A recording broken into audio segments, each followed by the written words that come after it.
আসসালামু আলাইকুম। Welcome back to my channel Lita's recipe. কেমন আছেন সবাই? আলহামদুলিল্লাহ আমি বেশ ভালো আছি। আর আশা করি আপনারা সবাই যে যেখান থেকে আমার আজকের এই রেসিপিটা দেখতেছেন সবাই খুবই ভালো আছেন। আজকে আমি আপনাদের সাথে শেয়ার করব ম্যাগি এগ মাসালা রেসিপি। আমরা তো ম্যাগি অনেকভাবে রান্না করে থাকি, তো এইভাবে রান্না করলে কিন্তু একদম রেস্টুরেন্টের মতো হবে।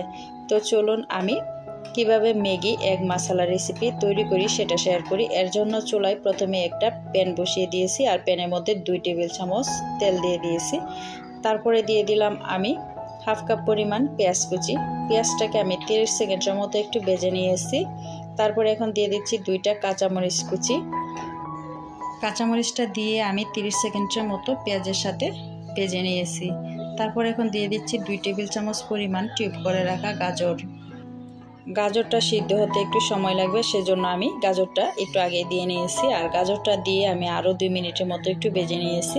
তারপর এখন আমি দিয়ে দিয়েছি হাফ কাপ পরিমাণ বরবটির কুচি। তো বরবটিটা আপনারা আপনাদের পছন্দ মতো কুচি করে নিয়ে নেবেন। বরবটিটা দিয়ে আমি আবারও 2 মিনিটের মতো একটু ভেজে নিয়েছি। তবে অবশ্যই চুলার আঁচটা কিন্তু মিডিয়াম রাখতে হবে, এটা বাড়িয়ে দিলে কিন্তু সবগুলো সবজি পেঁয়াজ পুড়ে যাবে। তারপরে দিয়ে দিচ্ছি আমি একটা টমেটো একটু টিউব করে কেটে নিয়েছি। টমেটোটা দিয়ে এখন আমি দিয়ে দিব মশলা। আর এখানে নিয়ে নিয়েছি স্বাদমতো লবণ, হাফ চা চামচ হলুদ গুঁড়া, হাফ চা চামচ লাল মরিচের গুঁড়া। এখানে হলুদ, লবণ আর মরিচ গুঁড়া দিয়ে আমি ভালো করে ভেজে নিব। বাছতে বাছতে কিন্তু সবগুলো সবজি একদম সিদ্ধ হয়ে যাবে। তো সবগুলো সবজি সিদ্ধ হয়ে গিয়েছে। এখন আমি দিয়ে দিব 2টা ডিম। আমি এখানে 2টা ডিম নিয়ে নিচ্ছি। আপনারা চাইলে ডিমের পরিমাণটা একটু কম বা বেশি করে নিয়ে নিতে পারবেন। ডিমটা দিয়ে আমি ভালো করে গাজর, টমেটো আর বরবটির সাথে ডিমটাকে মিশিয়ে নিচ্ছি। তো আমি যতটুকু সম্ভব একটু ঝুরি ঝুরি করে নিচ্ছি, যাতে করে সবজি, টমেটো, ডিম আলাদা আলাদা হয়ে যায়। তারপরে আমি আরেকটু ভালো করে ভেজে নিয়েছি, যাতে করে একটুও পানি লেগে না থাকে। তো যখন দেখলাম একদমই পানিটা শুকিয়ে গেছে, সে পর্যায়ে আমি সবজি আর ডিমটাকে নামিয়ে নিয়েছি। তো এই প্যানের মধ্যে দিয়ে দিচ্ছি 1.5 কাপ পরিমাণ পানি। এখন আমি দিয়ে দিব পানির মধ্যে এখানে ম্যাগি নুডলস। আমি মিস্টার নুডলসের 2 প্যাকেট ম্যাগি নিয়ে নিয়েছি। আপনারা আপনাদের পছন্দ মতো যে কোনো কোম্পানির ম্যাগি নুডলসটা নিয়ে নিতে পারবেন।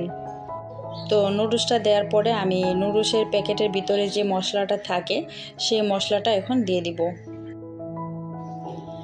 তো মশলাটা দিয়ে আমি একটু একটু করে পানি ছিটিয়ে মশলাটাকে ভিজিয়ে দিচ্ছি। আর নুডলসের উপরের পিঠেও আমি পানিটা দিয়ে দিচ্ছি, এতে করে নুডলসটা তাড়াতাড়ি ভেঙে যাবে আর সিদ্ধ হয়ে যাবে। তো ম্যাগি নুডলসটা দেওয়ার পরে যে পানিটাতে আমি ফুটিয়েছি, মাত্র 2 মিনিটের মতো আমি ফুটিয়ে নিয়েছি। এখন কিন্তু পানিটা অনেকটাই কমে এসেছে। যখন দেখতে পারবেন যে একদম গায়ে গায়ে লেগে গেছে পানিটা, সেই পর্যায়ে দিয়ে দিবেন ভেজে রাখা সবজি আর ডিম। তো এই পর্যায়ে আমি দিয়ে দিচ্ছি সবজি আর ডিমটা দিয়ে ভালো করে নুডলসের সাথে একটু মিশিয়ে নিব। তো লাস্ট পর্যায়ে আমি ফিনিশিং দেওয়ার জন্য এখানে দিয়ে দিব হচ্ছে ধনেপাতা কুচি। আমি এখানে ফ্রোজেন করা ধনেপাতা 2 টেবিল চামচ দিয়ে দিয়েছি। আপনারা চাইলে ফ্রেশ ধনেপাতাটা দিয়ে নিতে পারেন। ধনেপাতা দিয়ে আমি 3 মিনিটের মতো একটু ভেজে নিয়েছি। তৈরি হয়ে গেল আমার ম্যাগি এগ মাসালা রেসিপি। আশা করি আমার আজকের এই ম্যাগি এগ মাসালা রেসিপিটা আপনাদের ভালো লেগেছে। যদি ভালো লেগে থাকে আমার চ্যানেলটা সাবস্ক্রাইব করে সাথে থাকা বেল আইকনটা অল করে দিবেন, যাতে নতুন কোনো ভিডিও দেওয়ার সাথে সাথে নোটিফিকেশন আপনাদের কাছে পৌঁছে যায়। আজকের মতো বিদায় নিচ্ছি। দেখা হবে নতুন কোনো রেসিপিতে। সে পর্যন্ত সবাই ভালো থাকবেন আর সুস্থ থাকবেন। সবার জন্য অনেক দোয়ার ভালোবাসা রইল। আল্লাহ হাফেজ। আসসালামু আলাইকুম।